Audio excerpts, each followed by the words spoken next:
अस्सलामुअलैकुम। दोस्तों, उम्मीद करता हूँ आप सब ज़बरदस्त होंगे। दोस्तों, धुंध ने तो राज कायम कर दिया। अभी उतनी सर्दियाँ भी नहीं आई जितना कि आपसे धुंध और स्मॉग देखने को मिल रहा है। काफ़ी हद तक स्कूल कॉलेजेस जो हैं वो बंद कर दिए गए हैं, छुट्टियां दे दी गई हैं और यहाँ पर भी सूरत हाल काफ़ी गंभीर है। तकरीबन 1.5-2 कनाल है, यानी 50-60 मीटर की दूरी तक ही निगाह जा सकती है, इससे ज़्यादा नहीं। आगे कुछ तक भी नज़र नहीं आ रहा।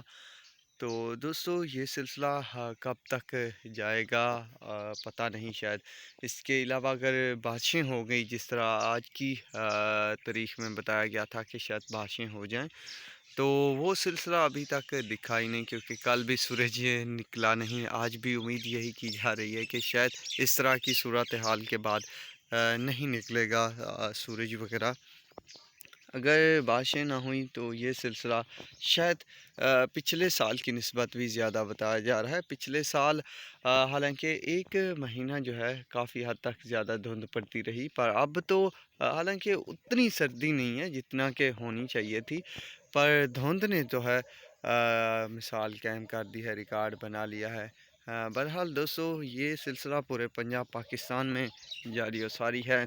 देखते हैं क्या इक़दामात करती हैं हुकूमतें इस हवाले से, कि ज़्यादातर जो है टारगेट किया जा रहा है अब किसानों को, और दूसरा जो है भट्ठे वाली सरकार जो है उनके ख़िलाफ़ जो है ख़ास एक्शन लिया जा रहा है कि उनको जो है क्लोज़ कराया जाए। और हालांकि अपडेट के मुताबिक जो है ये धुंध भारत की तरफ से आई है और शदीद ही ख़तरनाक है। सांस लेने में भी अच्छी खासी दुश्वारी होती है। अगर आप चल फिर रहे हैं तो कुछ नॉर्मल माहौल बनता है। अगर आप किसी बाइक वगैरह पे हैं तो आपको अंदाज़ा हो जाता है कि सांस लेने में कितनी दुश्वारी होती है।